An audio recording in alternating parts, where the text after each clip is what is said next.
Good afternoon. My name is Brian Baker, B-R-I-A-N-B-A-K-E-R. I'm the Chief of Police here in Skokie. With me this afternoon, I have Sergeant John Oakley, J-O-H-N-O-A-K-L-E-Y. He is the Support Services Supervisor for the Skokie Police Department and our Public Information Officer.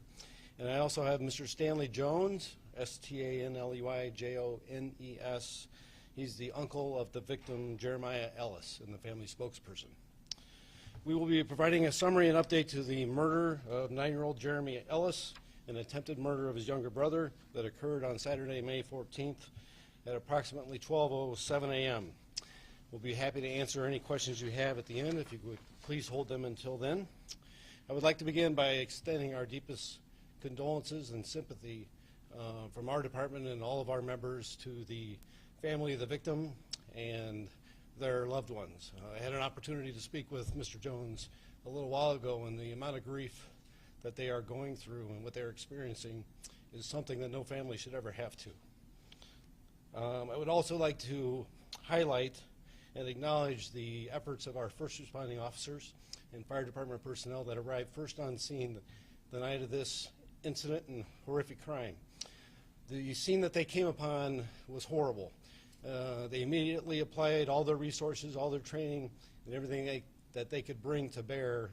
But unfortunately, in the end, were unsuccessful in saving Jeremiah's life.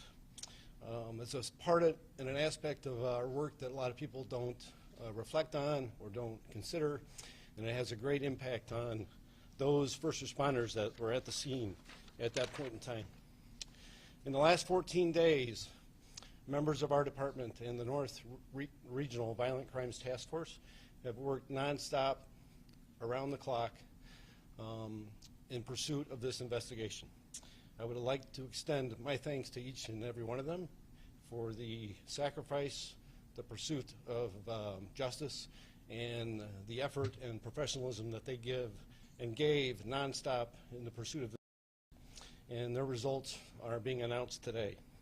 I would also like to highlight the incredible amount of support that we got from the public in investigating this case. And it's that amount of support that really broke with our members and the task force that allowed us to bring this case to a successful resolution. And it's through that type of partnership and relationship that we have with the public that we could truly solve crime, prevent crime, and have an achievement towards public safety. And with that, I'll turn it over to Sergeant Oakley.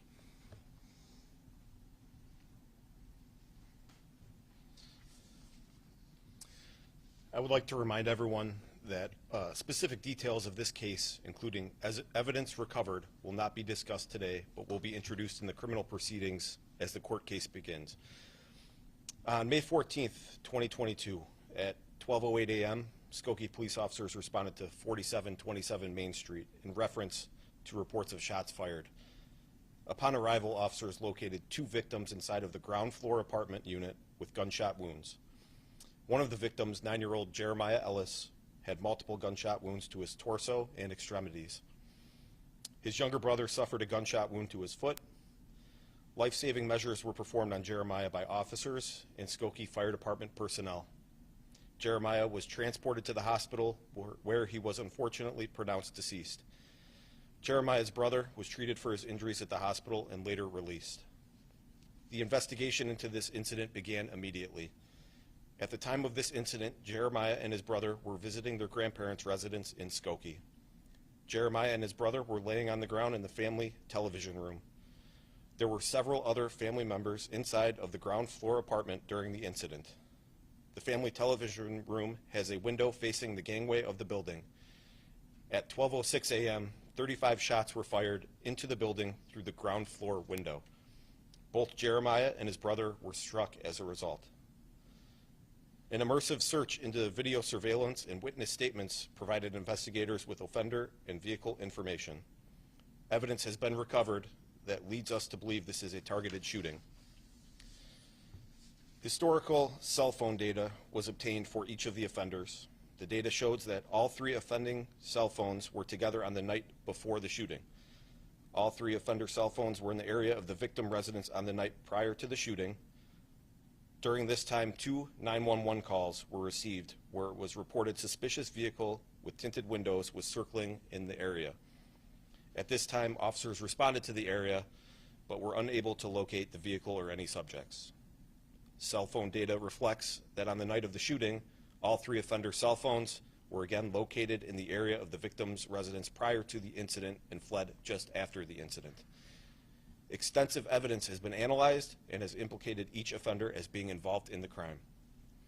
As of today, 3 subjects have been arrested and charged in connection with this incident. The subjects are Tamisha Clark, who is 32 years of age, Richard T. Banks, who is 22 years of age, and Christian Anderson, who is 16 years of age.